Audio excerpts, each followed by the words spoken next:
Hello friends. आज इस video में हम दोबारा एलटीसी के कुछ मेजर कंपोनेंट्स को डिस्कस करेंगे और आपको इसी सबसे इसी वे में एक्सप्लेन करेंगे। इससे पहले वाले के वीडियोस में आपने एलटीसी के ब्लॉक ईयर्स के बारे में समझा जो है, और एलटीसी में कितने सैंक्शनड ईएल सैंक्शन होता है, कितना ईएल एनकैशमेंट होता है उसके बारे में समझा।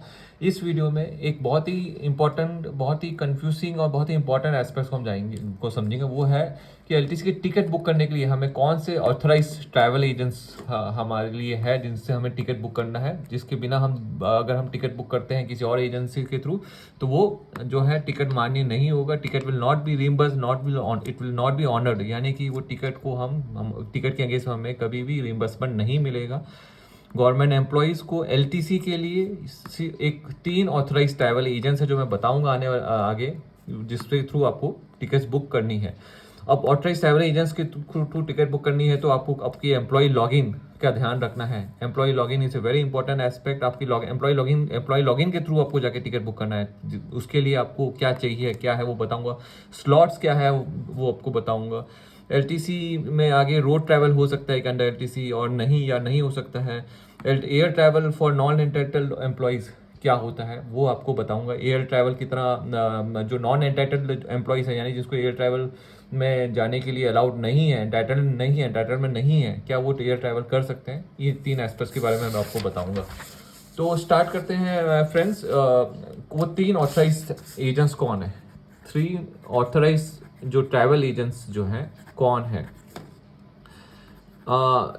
मैं 3 पहले ही आपको बता दिया।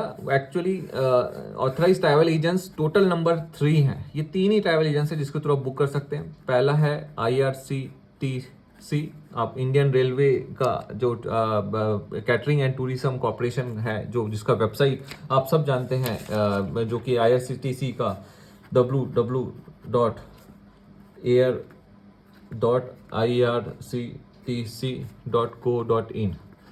एयर ट्रैवल बुक करने के लिए एयर, अदरवाइज ट्रेन के लिए तो आप जानते हैं नॉर्मल irctc.co.in है। सेकेंड नंबर पे है Balmer and Lawrie, messrs Balmer Lawrie and company limited. ये भी जो है इसका वेबसाइट जो शुरू होता है वो है www.gov.emp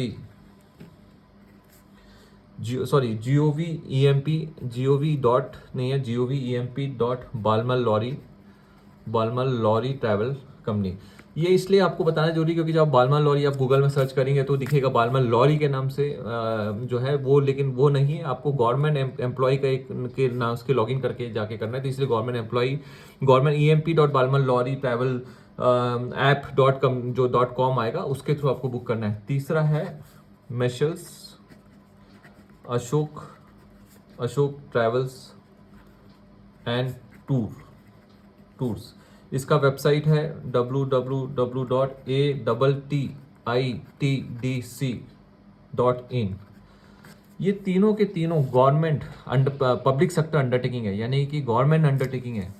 तो गवर्नमेंट अंडर जो वेबसाइट, जो 3 ऑथराइज ट्रैवल एजेंट्स है, ये तीनों के तीनों गवर्नमेंट ऑर्गेनाइजेशन है। इन्हीं से ही आपको ट्रैवल टिक करना है। बालमर लॉरी बहुत पुराना ट्रैवल एजेंसी। IRCTC तो हम सब जानते हैं क्योंकि इंडियन रेलवे का टिकट इसके थ्रू ही बुक होता है। अब ट्रेन के अलावा एयर ट्रैवल के लिए भी आप IRCTC का यूज़ कर सकते हैं, बालमर लॉरी का, और measures Ashok and tours and travels का भी यूज़ कर सकते हैं जो है।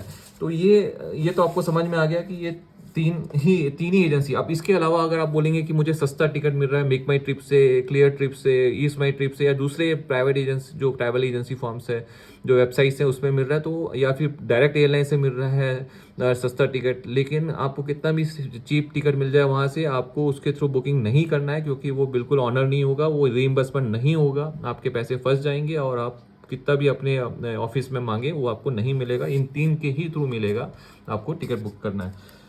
अब जब मैंने आपको बताया था कि मैं आपको लॉगिन कैसे करना है, आपको एक ध्यान रखना है। अभी लेटेस्ट जो DOPTO में बताया गया है, जिसमें आपको एम्प्लॉय रजिस्ट्रेशन करना है, यानी एम्प्लॉय के रूप में आपको साइन अप करके रजिस्ट्रेशन करना है। इन तीनों वेबसाइट में आपको रजिस्ट्रेशन करना है। तीनों के तीनों वेबसाइट में आपको तीनों में से जिसको आप यूज़ करेंगे उसमें रजिस्ट्रेशन करना है एज ए एम्प्लॉय। उसके लिए आपको क्या जरूरत लगेगा, आपको बहुत इंपॉर्टेंट आपका एम्प्लॉय नंबर मालूम होना चाहिए। आपका एम्प्लॉय नंबर या फिर जिसको हम बोलते हैं एम्प्लॉय कोड आपको पता रहेगा, वो नंबर आपको वहाँ फीड अप करना है। दूसरा बहुत इंपॉर्टेंट चीज़ है वो है आपका एम्प्लॉय ईमेल आईडी।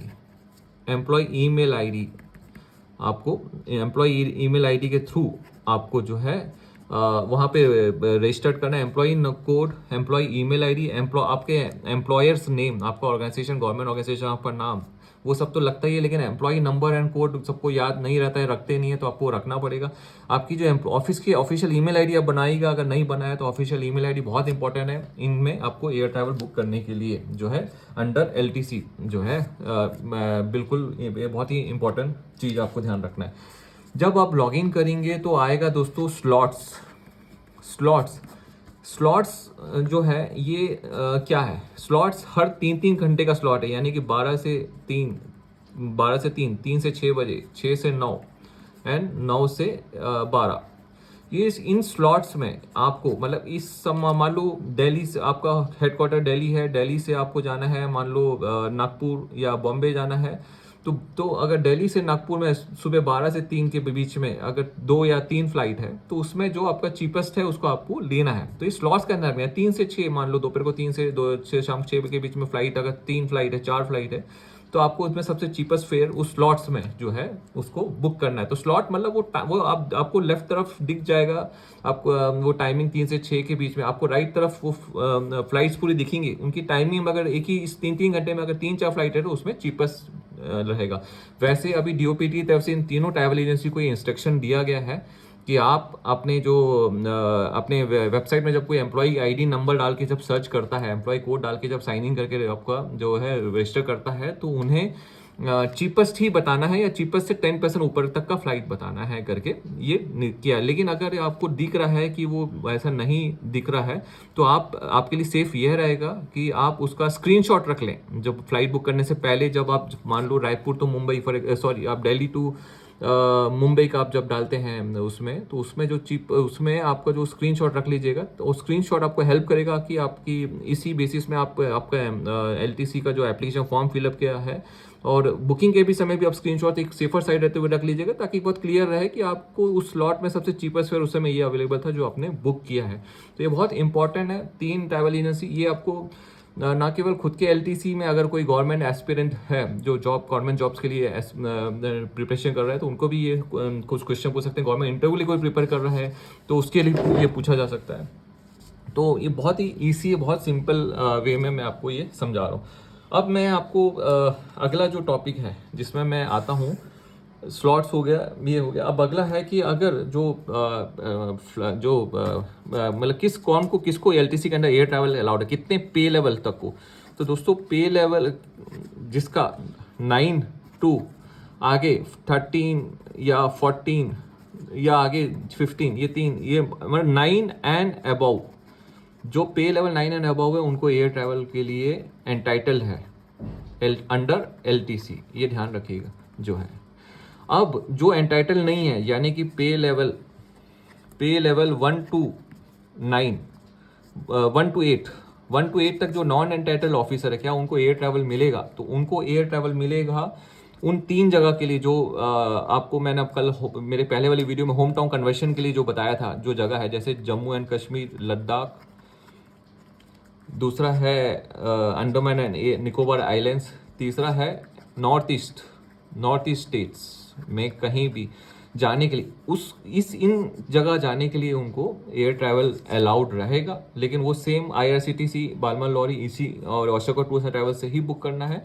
और ये भी सर्टेन जगह से उनको जाके बुक करना है, जैसे कि कोलकाता से अलाउड है जम्मू कश्मीर जाने के लिए, कोलकाता विशाखापट्टनम से अलाउड है जम्मू कश्मीर जाने के लिए। वैसे ही कोलकाता या विशाखापट्टनम से अलाउड है अंडमान निकोबार आइलैंड जाने के लिए। जम्मू कश्मीर के लिए अलाउड है उनको जाने के लिए है वो है दिल्ली से या चंडीगढ़ से उनको वहाँ जाना अलाउड है। तो ये पहले ही आपको बताया गया था। नॉर्थ ईस्ट में जाने के लिए भी कोलकाता जो से है, कोलकाता से नॉर्थ ईस्ट जाने के लिए उनको उनको जो है फ्लाइट के लिए अलाउड है। तो इन सेक्टर से उनको जो है फ्लाइट जाना अलाउड है इन इन इन इन नज़दीकी जो एयरपोर्ट है, यानी कि दिल्ली हो गया, अमृतसर हो गया, इस टाइप की जगह में। इवन कोलकाता या गुवाहाटी से नॉर्थ ईस्ट जगह में जाने के लिए अलाउड है। वैसे ही है जो है विशाखापट्टनम हो गया या चेन्नई हो गया, वहाँ से अंडमान एंड निकोबार जाने के लिए उनको अलाउड रहेगा। दूसरे जो है, तो ये convention of home town LTC या एनीवेयर इन इंडिया एलटीसी में 3 जगह जाते समय जिनको एयर ट्रैवल जाने के लिए जो अलाउड नहीं है, जिनको जैसे जो पे लेवल 1 to 8 के बीच में है, वो इस तरीके से एयर ट्रैवल अपनी फैमिली के साथ जाके उसको बिल्कुल जा सकते हैं, उसमें बिल्कुल प्रॉब्लम नहीं आएगा। बस ध्यान रखना है कि ऑथराइज ट्रैवल एजेंसी से बुक करना है आपको। दूसरा एक बहुत इंपॉर्टेंट है कि अब मैं जैसे बताया पे लेवल 1 to 8 में जो एम्प्लॉइज़ हैं, अब उनको अगर फिर भी फ्लाइट में जाना है तो उस केस में उनको जो रीइंबर्समेंट रहेगा, ध्यान रखना है उसको, रीइंबर्समेंट उनको ट्रेन फेयर के बराबर मिलेगा। एयर ट्रैवल का जो रीइंबर्समेंट है वो उनको इक्वल टू मिलेगा, इक्वल टू आपको जो है एयर ट्रैवल रिइंबर्समेंट का इक्वल टू उनको मिलेगा ट्रेन टिकट्स के बराबर। ट्रेन टिकट्स में भी जो उनका एंटाइटल्ड क्लास है, यानी कि अगर वो सेकंड एसी के लिए अलाउड है उनका, तो उसके एंटाइटल्ड क्लास के बराबर का जो उनका टिकट फेयर है वो मिल जाएगा। भले वो फ्लाइट से क्यों ना गया है, उनको ट्रेन टिकट के बराबर का मिलेगा या ट्रेन टिकट से कम, यानी फ्लाइट टिकट अगर ट्रेन टिकट से कम है तो उसके बराबर मिलेगा। नॉर्मली फ्लाइट टिकट हमेशा ज़्यादा रहता है, बहुत ही कम मौके में वो रहता है कि फ्लाइट टिकट कभी ट्रेन टिकट से कम हो।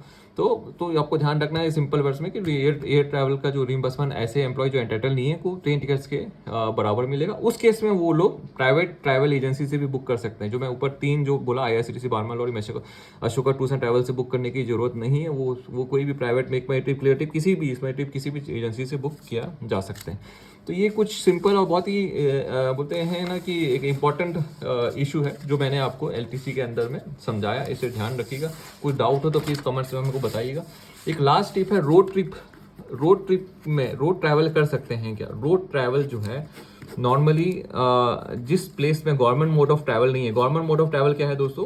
वो है आपका ट्रेन, आपका बस, ऐसे गवर्नमेंट मोड ऑफ ट्रैवल नहीं है मान लो, तो उस केस में ऐसे कोई जगह इंडिया में बहुत कम बचा है, लेकिन अगर है कि जहाँ पे गवर्नमेंट मोड ऑफ ट्रैवल नहीं है, गवर्नमेंट बसेस नहीं चलती, इंडियन रेलवेज नहीं काम करती, तो उस जगह में उनको मैक्सिमम जो है 2 and 4 के लिए, 2 के लिए 100 किलोमीटर्स, यानी जाने के लिए 100 किलोमीटर्स, वापस आने के लिए 100 किलोमीटर्स तक का मैक्सिमम रीइंबर्समेंट मिलेगा, वो भी ₹24 पर किलोमीटर। तो टोटल जाने के लिए 2400 रुपीज़, आने के लिए 2400 रुपीज़, टोटल जो होता है 4800 रुपीज़, 4800 रुपये उनको मैक्सिमम मिलेगा जो है। अगर 100 किलोमीटर से कम है तो 50 किलोमीटर है तो 50 किलोमीटर जो भी है पर किलोमीटर 24 रुपीज़ मिलेगा, लेकिन मैक्सिमम 200 किलोमीटर्स का आपका ध्यान रखना है। 200 किलोमीटर्स ही उनको आने जाने का मिलेगा, जो कि 24 रुपीज़ पर किलोमीटर के हिसाब से आता है आपका 4800 रुपये। तो ये आपको ध्यान रखना है। दूसरे केस में रोड ट्रैवल सिर्फ PWD एम्प्लॉयज़ को ही अलाउड है, पर्सन विद डिसेबिलिटीज जो